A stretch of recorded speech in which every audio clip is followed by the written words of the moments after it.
Muy buenas tardes a todos. Muchas gracias por seguir acompañándonos en esta tarde de letras.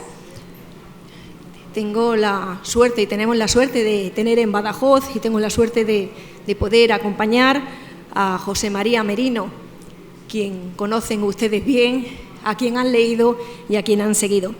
Él, como saben, es escritor y académico español. Yo lo primero que quiero hacer, aunque lo he hecho antes y el alcalde también, es darle la bienvenida a la ciudad de Badajoz, una ciudad que conocía hace tiempo. Me ha dicho que conocía desde hace tiempo. Él pasó su infancia y adolescencia en León, por eso nosotros también le hemos dicho que tenemos el paseo de Alfonso IX de León, con lo cual, para irlo haciendo más de la casa y más de la ciudad. Él estudió Derecho en la Universidad Complutense y, bueno, pues a lo largo de su trayectoria son muchos los cargos que ha tenido, las referencias literarias, el pozo y toda su trayectoria. Como escritor se inició en la poesía, pero también pues termina escribiendo novelas y cuentos, siendo pues sobre todo este género el principal valedor, yo creo, de este género. En su mayoría lo que hace es relato, aunque ahora se encuentra escribiendo un cuento para su nieta, con esa nieta, para que en ese afán que tenemos por acercar la literatura a los más pequeños, pues se encuentra en ese tiempo libre dedicándole un cuento a su nieta. Su pasión por el cuento pues lo llevó a recopilar pues esas mejores narraciones del siglo XX y a convertir siempre en superventas esas historias, bueno, de la mejor manera de esa ficción española. Él ha tenido, ya digo, numerosas son las publicaciones que tienen en él, los libros, los artículos, en esos libros infantiles y juveniles. Él también es articulista, se ha dedicado a la crítica literaria. Bueno, asiste porque no para, aunque la pandemia nos hizo parar. Él, en cuanto pudo, él viajan, ustedes saben bien, porque la tuvimos el año pasado aquí. Es el padre de Ana Merino, con lo cual, bueno, pues cuando puede y le dejan, también se escapa a verla lejos y a viajar, bueno, pues fuera de España. Él, como les digo, siempre asiste a congresos, a conferencias de literatura y para nosotros ha sido un verdadero placer que aceptara la invitación de la ciudad de Badajoz en un tiempo pues un poco incómodo de venir con esta mascarilla. Él ya está vacunado, con lo cual, y nosotros estamos casi a la mitad.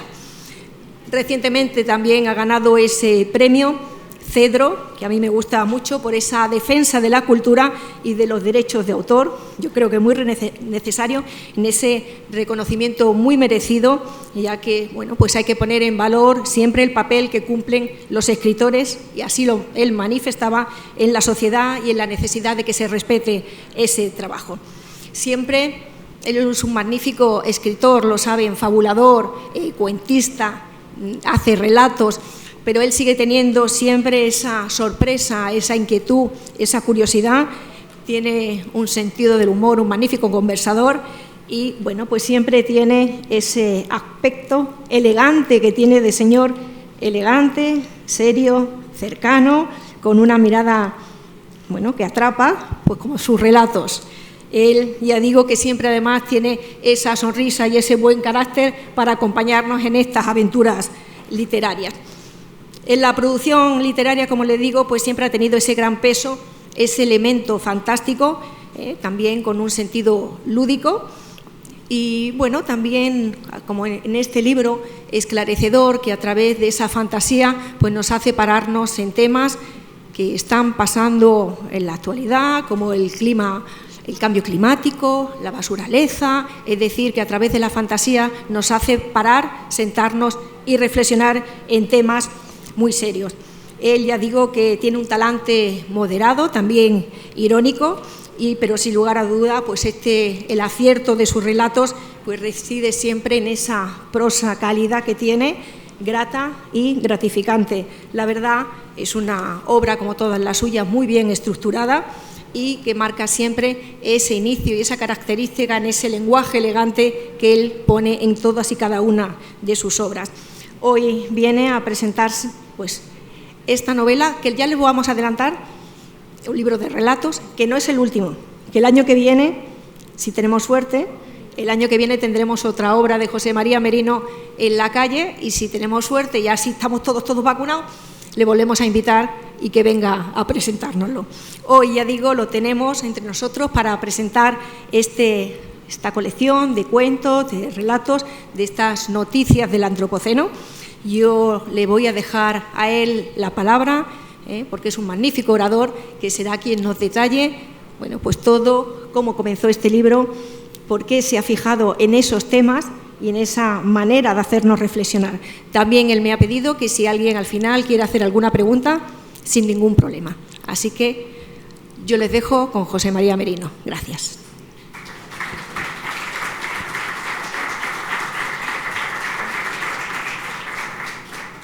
Bueno, ante todo, buenas tardes. Muchas gracias por su presencia y muchísimas gracias a doña Paloma Morcillo por todo lo que ha dicho sobre mí y mi obra. La verdad es que, en fin, me he sentido muy animado a hablarles a ustedes de este libro, pero antes de hablar de este libro, como estamos en la Feria del Libro, me gustaría hablar un poco del libro, de ese objeto que hay quien piensa que está en periodo de extinción, y de la ficción, porque esto que estoy presentando es un libro de ficción, es un libro de cuentos.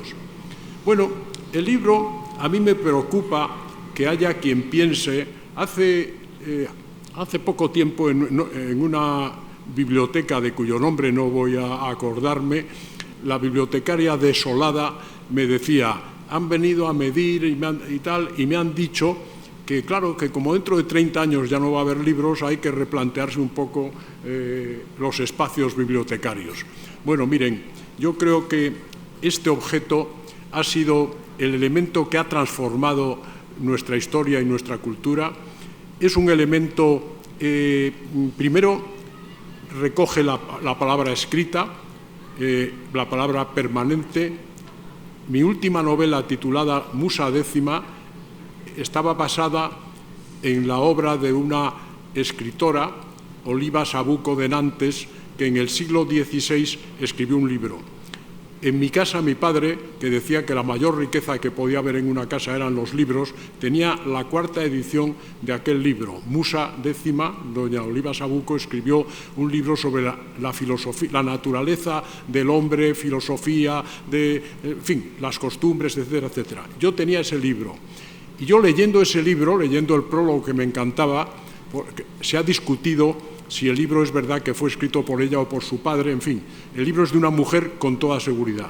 Un libro que influyó en la biología inglesa, un libro memorable, y es de una mujer porque dice cosas que hoy no lo decimos siquiera hoy. Dice, piense el hombre cuando se casa con qué mujer lo hace, y piense la mujer qué es el hombre con el que contrae matrimonio, porque de eso va a depender la progenie, etcétera. Continuamente hace referencias a hombre y mujer, algo rarísimo, desde luego, en el siglo XVI y todavía raro hoy, es decir, cuando hay ese tipo de referencias. Bueno, pues ese libro yo lo leí en una edición de los primeros años del siglo XVII. Allí estaba. Sin embargo, en mi ordenador he guardado cuentos que a veces los he dejado reposar o los he llevado a un pincho, esto que llaman pendrive, con palabra exótica, y cuando he querido recuperarlos años después, han desaparecido, han muerto. Los libros viven muchísimos años y, desde luego, si los libros desaparecen, la catástrofe para toda la ciencia, para la ficción, etcétera, será mucho peor que todas las imaginables incendios de todas las bibliotecas del mundo. Será un desastre. Pero bueno, por eso hay que celebrar el libro y pensar, esto no es un objeto arcaico, esto no cambia la aplicación, esto lo abro, la cabeza destrozada, cubierta de sangre, con el rostro de un evidente cadáver, sobresale y empieza a funcionar. Lo cierro, deja de funcionar. No he necesitado ningún enchufe. Ha funcionado. Yo he sido la máquina que ha, digamos, descifrado el lenguaje.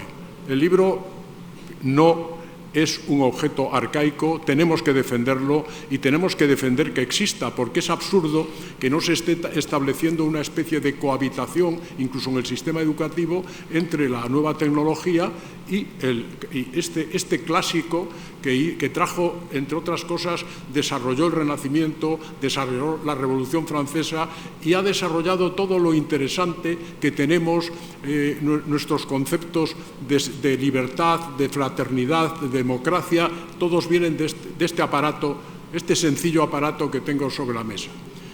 Pero hay otra cosa que también me gustaría explicar o manifestarles antes de entrar un poco en el libro que quiero presentar.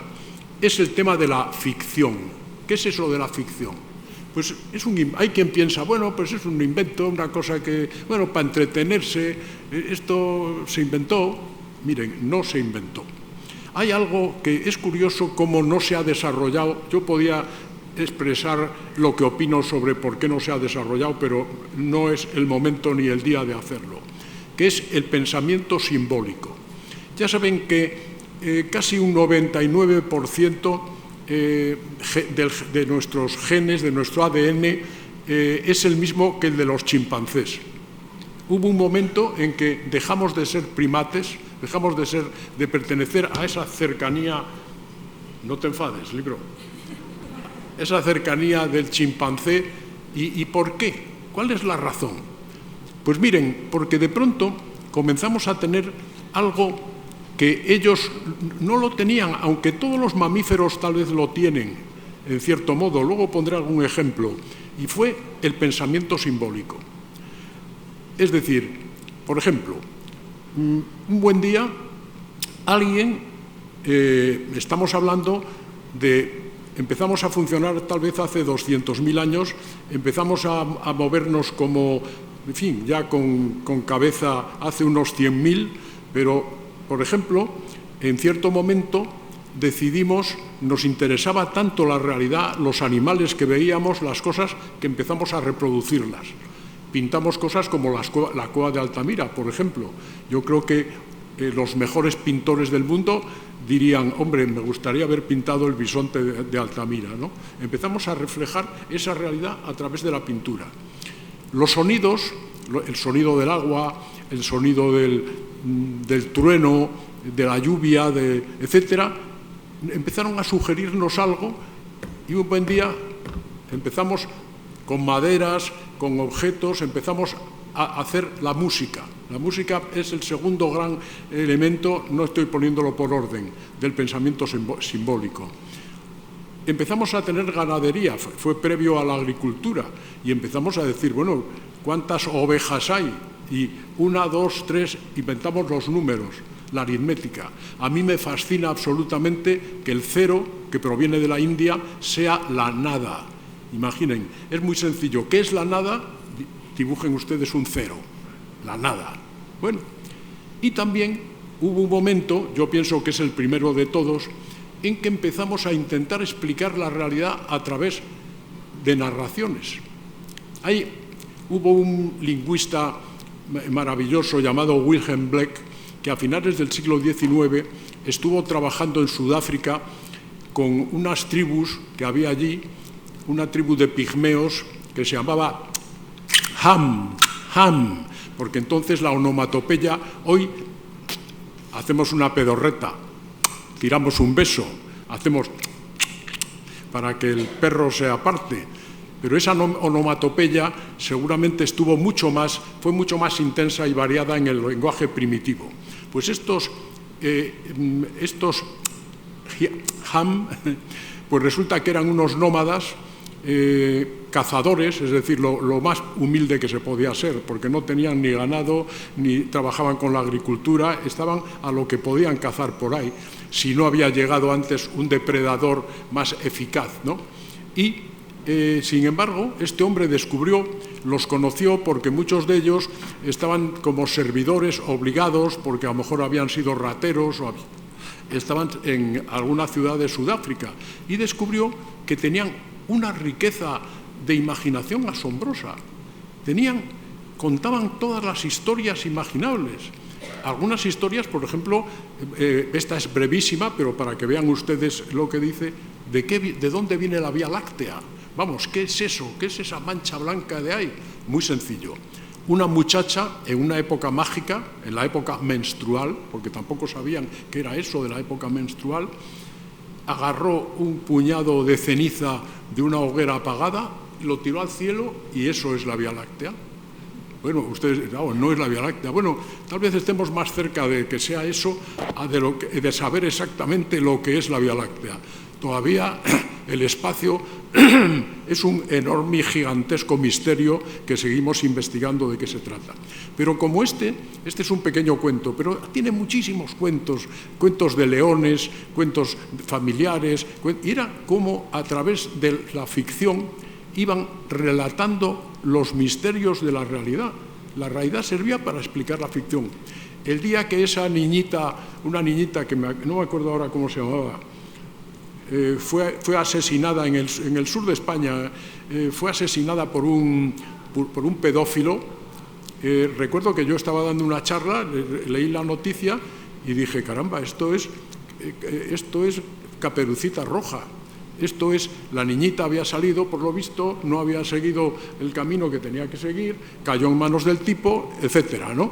Y eso es el viejo cuento de Caperucita Roja. Cuidado con el lobo, no te salgas del camino, no te salgas del bosque. ¿Para qué ha servido la ficción? La ficción ha servido para irnos descifrando la realidad, explicando lo que somos, cómo nos comportamos. Eso es la ficción. Y desde luego, si no tuviésemos ficción, cada generación tendría que decir, ¿pero qué me pasa a mí con mi vecina o con mi vecino? ¿Por qué le tengo tanto asco o por qué me gusta tanto? No sabríamos que estábamos enamorados, no sabíamos que odiábamos, no nos conoceríamos. La literatura, la ficción, entre otras cosas, nos ha servido para saber cómo somos, cómo nos comportamos, cómo actuamos en la vida.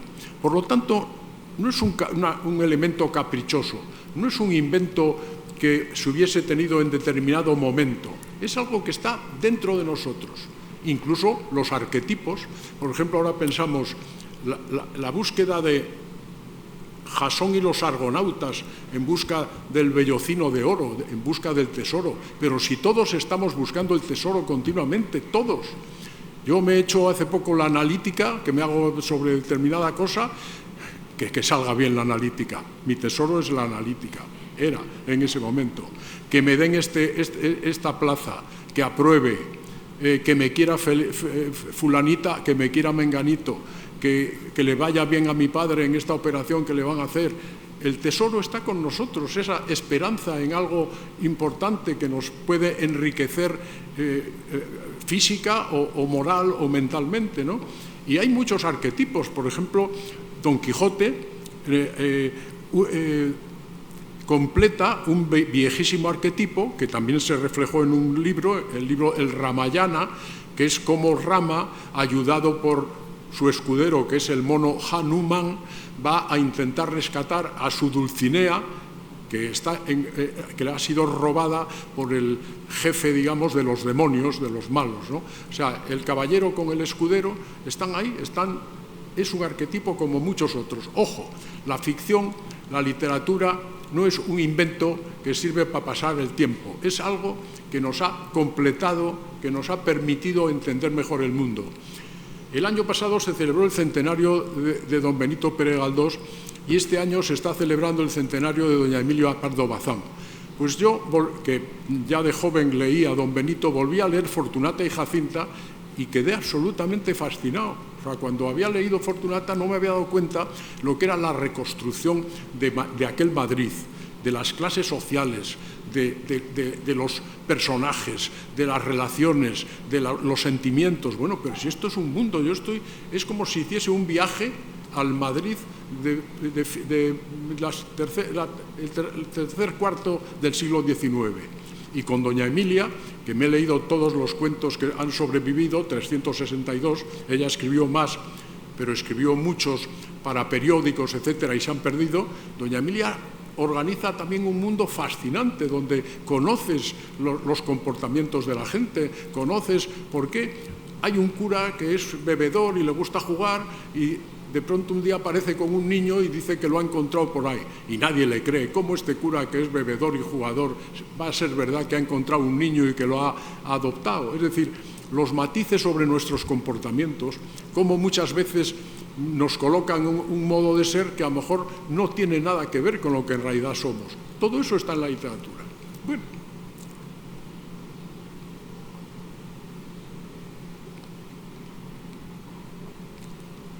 todo eso forma parte de ese pensamiento simbólico que ya les digo, creo que no se ha ahondado en ello porque puede tocar puntos muy delicados de lo que es ciertas verdades. Pero yo en la ficción he utilizado el cuento y la novela. Empecé con la poesía y un día la poesía me abandonó. Se fue con otros y con otras. Y yo pasé a la ficción. Primero pasé al cuento y luego fui alternando y sigo alternando el cuento y la novela. Cuando trabajo con un cuento, con un libro de cuentos, llega un momento en que ya he agotado todos los temas, o ya me aburro, o ya digo, esto Merino es manierista, esto estás aquí y tal, y entonces empiezo a pensar, a imaginar una novela. Y cuando termino con una novela, que los cuentos son amores, digamos, hombre, pues me acabo de encontrar y tengo un amor intenso y paso a otro y tal, ¿no? La novela es un matrimonio, y un matrimonio duradero, y además un matrimonio que te hace pensar mucho y dar muchas vueltas, y en fin, es distinto, ¿no?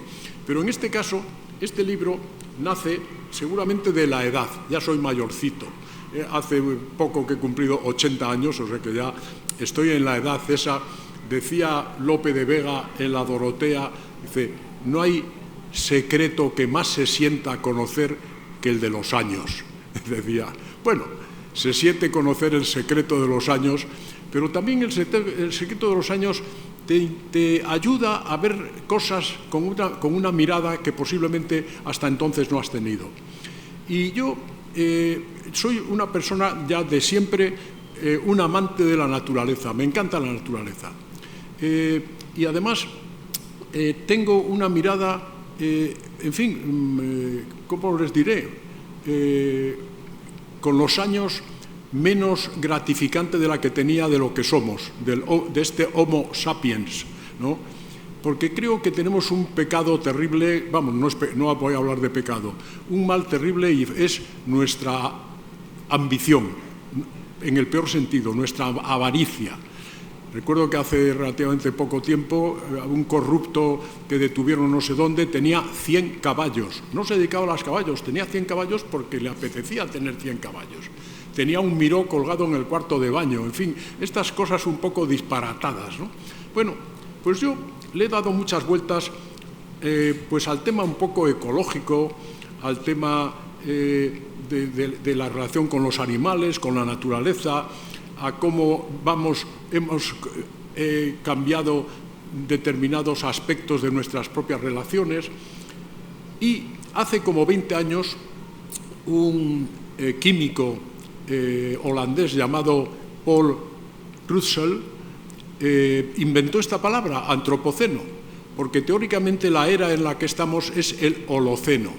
Pero él se le ocurrió decir, hombre, Holoceno es más lógico antropoceno, porque ahora la era en la que está viviendo el planeta, en la que estamos viviendo, está marcada totalmente por nuestra actividad. Nunca, como hoy, el ser humano está determinando lo que vaya a ser el futuro de este planeta en todos los sentidos. Y entonces yo pensé, caramba, como a mí hay una serie de temas que me preocupan, y me preocupan cada vez más, porque claro, tengo un nieto ya mayor, pero tengo una nietina de 5 años y pienso, ¿pero qué va a ser del futuro de esta nietina? Si llega a mi edad, ¿qué mundo será el que va a tener mi nietina? Y empecé a trabajar con unos cuentos divididos en varias partes que tratan, se llama Noticias del Antropoceno, y tratan un poco de, por ejemplo, y es curioso, ya saben, no sé si lo saben, y hay quien leyendo el cuento me dijo, Merino, qué imaginativo eres, te has inventado un continente de plástico. Bueno, en el Pacífico hay un continente el doble de grande que Europa de plásticos. Entonces, uno de los primeros cuentos es el continente de plástico en el Pacífico y las relaciones allí entre dos científicos que han ido a estudiar, que ella se llama Eva y él se llama Adán, y coinciden allí, bueno, y tienen una relación allí en ese continente de plástico, ¿no? Y a partir de ahí, por ejemplo, empecé a trabajar con todo el tema de la basura. Sabemos, pero nos da igual, que sobre nosotros hay un montón de toneladas de restos metálicos que forman lo que se llama el síndrome de Kessler. Están por ahí, están en el espacio. Hay quien ha pensado cómo acabar con ellos, qué va a pasar, porque un buen día a lo mejor se empiezan a caer. Y en vez de caer granizo o caer lluvia, caen pedazos que cada vez hay más, porque cada vez se lanzan más elementos al espacio, etcétera, etcétera. Bueno, también me interesó mucho esto que yo llamo, que se llama y que no está admitido por la Academia, lo cual no quiere decir que la Real Academia no lo vaya a admitir. Yo lo voy a proponer en su día. Yo propuse distopía y se aceptó. Y la Academia acepta las palabras cuando las palabras empiezan a tener un uso razonable y un uso generalizado. Entonces hay una palabra por ahí que funciona que se llama basuraleza, que es un poco como la naturaleza invadida por la basura, ¿no? Bueno, pues sobre la basuraleza también empecé a escribir algunos cuentos. Incluso a mí me fascina porque a veces digo, es terrible lo que es la basura. Cuando veo montones de sobres, de bolsas de plástico llenas de cosas, a veces veo, caramba, qué interesante conformación la de esos montones de basura, ¿no? Incluso ya saben que hubo se atascaron las tuberías en Londres, me parece que fue hace 3 años o así, con el Fatberg, con la basura que había ido, los residuos, acabaron atascándola y hubo que trabajar para sacar todo aquello. Y todo aquello se hizo un museo, yo desgraciadamente no lo vi en el momento, para exponerlo, porque creo que eran interesantísimas. No saben ustedes lo que pueden ser los excrementos solidificados, mezclados con pedazos de plástico, de cristal, con mondas podridas de cosas, en fin, acaban creando, por lo visto, verdaderas y originales construcciones estéticas, ¿no? También escribí un cuento sobre esa basura. Luego, sobre el cambio climático. Hubo un negacionismo radical del cambio climático. Un negacionismo, yo lo he vivido y ustedes también. Ahora parece que ya empezamos a aceptar que esto va en serio. Y además, el problema del cambio climático no es que si dejásemos de generar todo el CO2 que estamos generando, todos los contaminantes, la basura, etcétera, las cosas no iban a cambiar porque tenemos para cientos y miles de años. Lo que pasa es que tenemos que llegar a un momento en que por lo menos mantengamos las cosas como están, que no vayan tan a peor como parece que pueden ir, ¿no? Bueno, y así, pues, sigue habiendo otros elementos de nuestra época muy curiosos. El tema de los refugiados y migrantes los hubo siempre, pero en este momento esto empieza a ser un problema realmente tremendo y no tenemos exactamente las noticias. En España sí, porque muchos vienen a España, vienen a Canarias o vienen a Andalucía, etcétera. Pero ¿qué está pasando en el oeste? ¿Qué están haciendo con...? En fin, silencio total. Es otro de los temas que también trato. Esta especie de silencio de cosas. Ya les digo que algún amigo me dijo, oye, ¿qué imaginación tienes? Lo del continente de plástico tiene... Digo, pero si es que existe el continente de plástico. Lo que pasa es que hay muchísimas cosas que no se nos cuentan, que no se nos dicen, tal vez para que no nos entristezcamos. Yo no quise hacer un libro entristecedor. No quise hacer un libro, ¿cómo les diría?, catastrófico.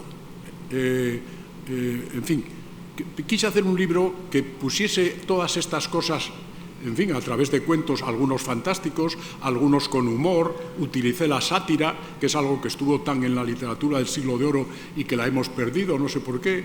En fin, todo esto para que también el que se aproxime a leer los cuentos, hombre, no acabase con una depresión, sino que, bueno, viese las cosas con cierta perspectiva humorística, etcétera, ¿no?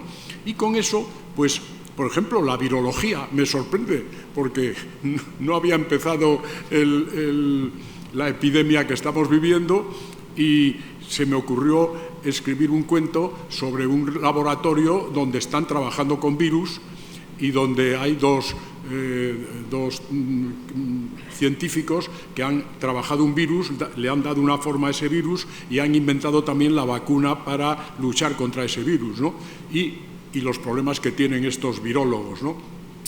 Luego, el mundo de las falsas verdades y las manipulaciones informativas. Este flujo continuo de noticias y esta participación en las redes, que por otro lado es tan interesante desde el punto de vista comunicativo, también crea unas falsas verdades continuamente. Continuamente estamos en la falsa verdad. Precisamente cuando apareció el libro y salió el cuento de la virología, se empezó a decir que el virus de Wuhan, ahora dicen que el virus de Wuhan viene de un laboratorio, que se les escapó de un laboratorio. Pues puede ser verdad, pero yo la verdad es que cuando lo escribí tenía la sospecha de que podía ser verdad, porque estamos investigando en todo, también investigamos en virus. Un virus se puede escapar perfectamente pegado a la oreja de uno de los que trabajan allí, no pasa nada, ¿no? Bueno, un poco también la corrupción como hábito, porque la corrupción siempre ha existido. Nosotros, lo mejor del ser humano es lo que ha hecho que vayamos hacia adelante, lo mejor, nuestro aspecto bondadoso. Eso dice mi hija, es una creyente en la bondad. Yo, en fin, ya como soy mayor, estoy de acuerdo con ella en que la bondad es el elemento que hace avanzar el mundo, ¿no? Pero al lado de la bondad está el egoísmo, está efectivamente la avaricia, y la avaricia es absolutamente perniciosa. Yo defiendo un mundo en que los ricos sean ricos, pero tampoco tanto. ¿No? ¿Para qué necesita usted 100 caballos? No le bastan 7, o 12, uno para cada día de una quincena, ¿eh? Y luego los pobres no sean tan pobres. Yo creo que estamos en un momento, además, de la humanidad donde el problema del planeta hace que nos tengamos que integrar, tenemos que integrarnos, hacer una comunidad del planeta para plantearnos los problemas como problemas globales, porque se habla de lo global en todo, menos en estos temas que nos afectan absolutamente a todos. Bueno, y también he tratado nuevas perspectivas. Por ejemplo, es curioso, los nativos, yo claro, no soy nativo digital, pero los nativos digitales han creado un sistema de comunicación, como decía, diferente, distinto. El amor tradicional ahora es poliamor, y yo tengo ejemplos muy cercanos de gente joven a la que conozco que están en el poliamor, es decir, que no están enamorados de una o de uno, sino que, bueno, pues tienen relación con muchos, aceptada por todos. El poliamor, yo no lo critico, me parece algo propio de la época que vivimos, ¿no? Las familias monoparentales también es una cosa curiosa que antes no existía, de pronto aparece la familia monoparental. ¿Qué les diría yo?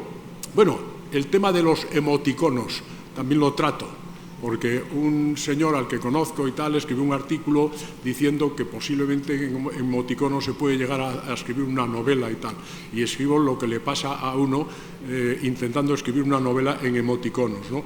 Cuando, fíjense, con 27 palabras podemos decir todo lo que decimos. En España con 27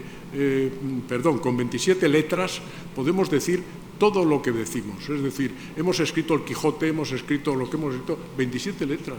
No hemos necesitado... ¿Cuántos emoticonos necesitaríamos para escribir el Quijote? ¿Cuántos emoticonos? Pero en fin. Luego el tema también de los trasplantes, que creo que es un tema muy de nuestra época, ¿no? El tema... de la cirugía plástica, otro tema también, las cirugías, cómo estamos un poco entrando en la tecnología también del aspecto, en fin. Luego hay cosas, el animalismo, yo soy muy animalista. Es más, por ejemplo, yo tengo cerca de Madrid una casita en la sierra y ahora me visitan, he tenido que poner una valla porque me caen bien, pero claro, la última vez, el otro día, les estoy hablando de hace como 10 días y a 40 kilómetros de Madrid, me visitaron, saludándome desde fuera, una jabalina mayor, sus 2 hijas mayores y los 10 retoños que andaban por allí. O sea que... Entonces, cómo los animales también tienen que estarse buscando su salida, su forma. Ahora me hizo gracia porque escribí además un cuento sobre eso. En el confinamiento, un día en mi calle vi pasar a un caballo solitario, un caballo. Él iba desorientado. Decía, ¿pero qué pinta ese caballo? Se me ocurrió un cuento que escribí y que aparecerá dentro de la novela próxima, ¿no? que voy a... Bien. Bueno, cosas curiosas como los drones. Estos, hemos inventado el avión, etcétera, sí, pero el dron ya es un elemento nuevo, es un elemento diferente, es un elemento que sirve para cotillear, para espiar, que sirve para cosas muy raras. El dron a mí me parece que es un elemento muy de nuestra época, ¿no? Y luego, por ejemplo, el tema del ADN. Yo soy profundamente antirracista, no se lo pueden imaginar hasta qué punto. Y un día mis hijas nos regalaron a mi mujer y a mí un ADN, pero eso sí, hecho en Estados Unidos, con lo cual el 70% mío es ibérico, pero no sé exactamente cuáles son los referentes ibéricos, ¿no? A mi mujer le ha salido el 90% ibérico.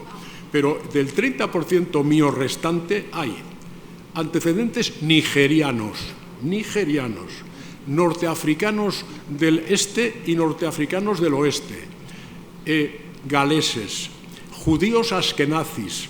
Bueno, yo soy un ser humano normal y corriente, porque los seres humanos nos caracterizamos por haber empezado recorriendo el mundo por una enorme, inacabable búsqueda de supervivencia y nos hemos ido mezclando. ¿Cómo es posible que exista el racismo? Hoy comentaba yo, porque eso me enorgullece mucho, que en el Museo de América de Madrid hay una colección de cuadros, y en la Real Academia tenemos uno, de los cuadros de castas que los españoles pintamos en América en el siglo XVI y XVII, y donde tenemos localizadas 15 castas, pero con un respeto y un cariño que no se pueden imaginar, porque seguramente eran gente que había estudiado o que tenía dinero para pagarse un cuadro, y entonces está, pues no sé, puede empezar español y negro, van dando a cada negro y mestizo y no sé qué, van teniendo nombres distintos, y a mí me enorgullece mucho. Digo, ninguna cultura del mundo ha creado tantas castas como nosotros. Es más, los ingleses nunca tuvieron casta en la India, nunca la tuvieron. Los holandeses, cuando volvían de Holanda, se cargaban a la familia que habían tenido allí, no dejaban a nadie vivo, para que no quedase semilla de ellos. Los españoles siempre hemos tenido castas, y estoy muy orgulloso de nuestro casticismo. Y a veces que América, cuando me echan en cara en Hispanoamérica, pues esto no se pudo llevar adelante porque llegaron ustedes. Digo, sí, llegamos nosotros, y el bisabuelo de usted se casó con su bisabuela de aquí. Pues no me diga a mí, o sea, llegamos nosotros y nos casamos con ustedes, como hicieron los romanos con todos los que vivían en esta península, ¿no? Bueno, y así también me gusta, he tratado algo que me fascina, que es esta utilización de los niños que hay ahora. Por ejemplo, los niños ahora en televisión no juegan, están en el MasterChef. Oiga, me horroriza el MasterChef Junior. Digo, pero los niños, ¿qué diablos hacen ahí? Eso no tendría que ser, en fin, digamos, considerado como, no digo un delito, pero desde luego una falta grave. Pero ¿qué diablos hacen? Y luego otras cosas que me interesan mucho. Por ejemplo, en la Academia estamos muy interesados en la inteligencia artificial, entre otras cosas porque nosotros queremos que nuestra lengua, que como saben ustedes, el español es la lengua que más nativos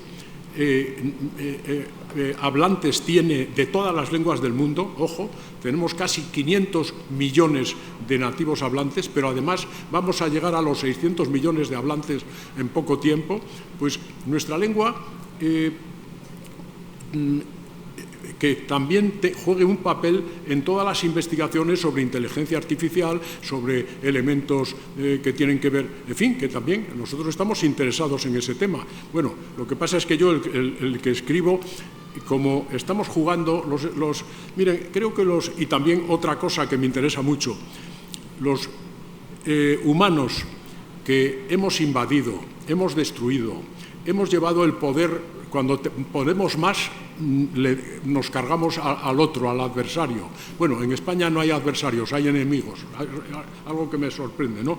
Pero nosotros estamos mandando señales al espacio diciendo dónde estamos, para ver si hay alguna inteligencia y viene a por nosotros. Pero ¿a qué va a venir esa inteligencia? ¿A qué va a venir? Si es una inteligencia superior y llega aquí, desde luego, preparémonos. Entonces, me sorprende esta ingenuidad. También trabajo un cuento sobre esa ingenuidad, ¿no? El espacio como solución, ya lo dijo Stephen Hawking, que Stephen Hawking también era muy enemigo de estar mandando señales al espacio, porque decía, pero si los seres humanos somos como somos y siempre que hemos encontrado una cultura más débil la hemos oprimido y ¿qué piensan que va a hacer una cultura superior que venga al planeta Tierra? Pues a lo mejor convertirnos en esclavos o eliminarnos o a saber qué, ¿no? Bueno, también él pensaba que si la Tierra se destruye, la solución está fuera, y ahora incluso están buscando por ahí cómo se podría aclimatar. Ya Asimov había planteado la posibilidad de sembrar en Venus una serie de hongos, etcétera, para conseguir el desarrollo biológico de otra manera. Bueno, en fin, ese tema también me interesa. Y qué sé yo, y otro tema que a mí me sorprende, por ejemplo, que es que no sepamos lo que es, y escribo también un cuento sobre ello, el reloj del juicio final. Miren, en la Universidad de Chicago, en el año 1947, 2 años después de las bombas atómicas que se arrojaron sobre Hiroshima y Nagasaki, los científicos atómicos de la universidad crearon un boletín, porque pensaron, entonces hicieron un cálculo, que si las cosas seguían así en el mundo, la energía nuclear se convertía en una energía bélica o incluso en una energía natural. Ya han visto que hay que tener un cuidado tremendo con esas energías que no dominamos, ¿no? Etcétera, etcétera. ¿Cuántos minutos le quedaban al mundo? Bueno, y crearon el llamado Doomsday Clock, que nosotros le hemos llamado, que yo le llamo el reloj del juicio final. En el año 46 calculaban que quedaban unos 12 minutos. En el año 2018 dicen que, son minutos simbólicos, como ustedes saben, pero en el año 2018 la Universidad de Chicago ha dicho que nos quedan 2 minutos. 2 minutos simbólicos, pero no son los que eran en el año 47. Es decir, las cosas para los estudiosos estos se han puesto más complicadas y la verdad es que no lo estamos haciendo muy bien. Bueno, y un poco todos esos elementos son los que componen las noticias del Antropoceno. Y yo con ello he quedado, sí, he quedado contento porque por lo menos la literatura también es un modo de confesión. He confesado mi preocupación y, en cierto modo, mi desolación, pero tampoco he utilizado el humor, he utilizado lo fantástico y, bueno, por lo menos me he quedado más descansado. Y nada más, muchas gracias.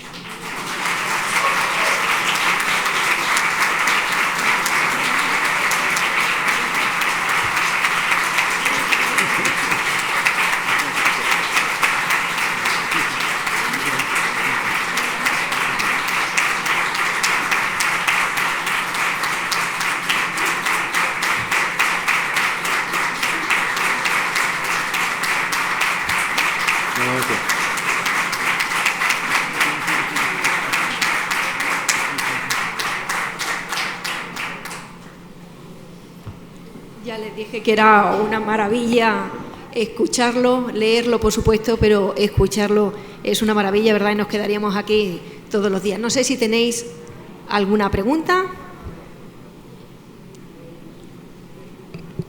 Allí hay una pregunta. A ver si soy capaz de entenderla. Bueno, si no te lo digo. Póngase de pie si no le importa, que no la vemos. A ver. Eso, a ver qué es. No es una pregunta, es un atrevimiento por mi parte, José María Merino. Antes de irse de aquí, sería eso, mucho pedirle que nos regalase uno de esos romances leoneses propios del filandón que usted dice maravillosamente, como el de Delgadina, por ejemplo. Bueno, si es... Vamos a ver, pero es que si es un atropello... Tenga en cuenta que ya estoy muy mayor y a lo mejor no me funciona, pero sí les voy a regalar uno. Yo se lo he oído de memoria y de verdad que lo escucho. Delgadina, a mí me encanta Delgadina. Exactamente, pues muchas gracias. Vamos a ver, pero igual fallo a la mitad y va a ser un desastre. Vamos a ver, me pondré de pie, porque estas cosas siempre se sabe que...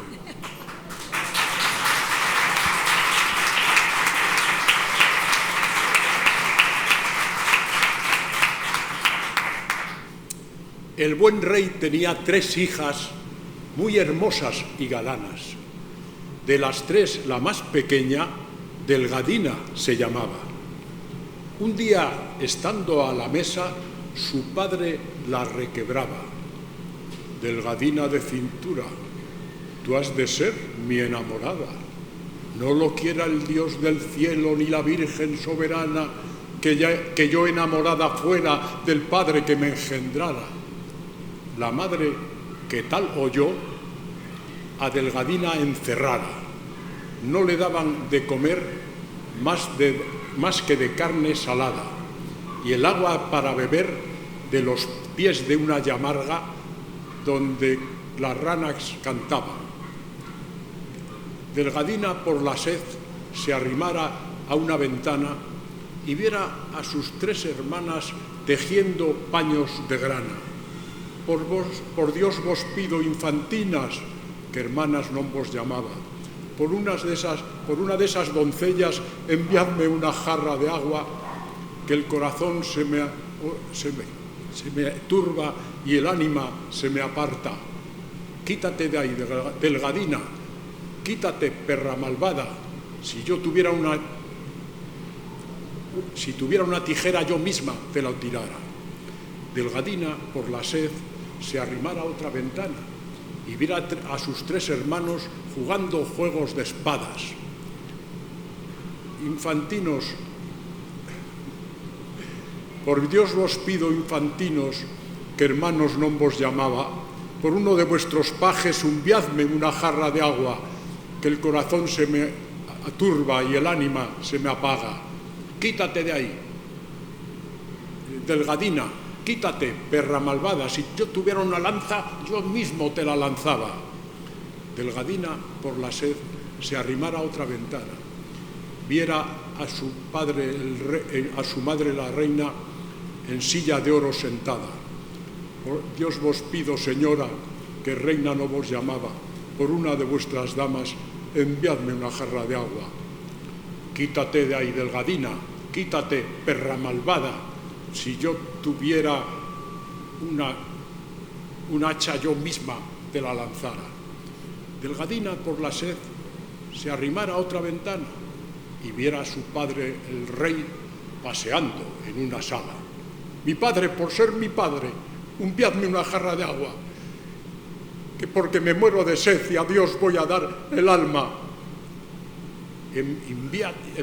Enviótela, Delgadina, si me cumples la palabra. La palabra cumpliré, aunque sea de mala gana. Acudid mis pajecillos, a Delgadina dad agua. El que primero llegare con ella se casará. Unos con jarras de oro, otros con jarras de plata. Cuando llegan en la cama, Delgadina estaba muerta. Dos ángeles la sostenían, la Virgen la consolaba. Y no me acuerdo de más.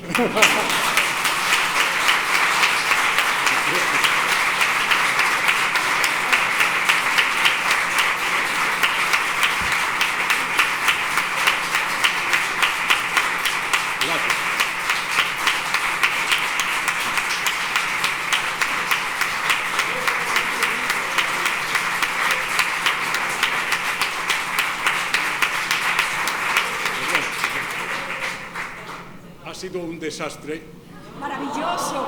Porque falta el final. A los pies de Delgadina una fuente fría manaba. Es el viejo cuento que también está en la cultura nórdica, etcétera, efectivamente, muerta Delgadina, nace un manantial a sus pies.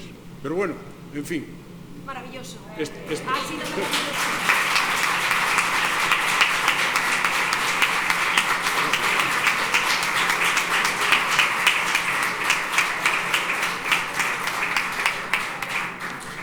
Muchísimas gracias, maravilloso, emocionante. Muchísimas gracias a ti.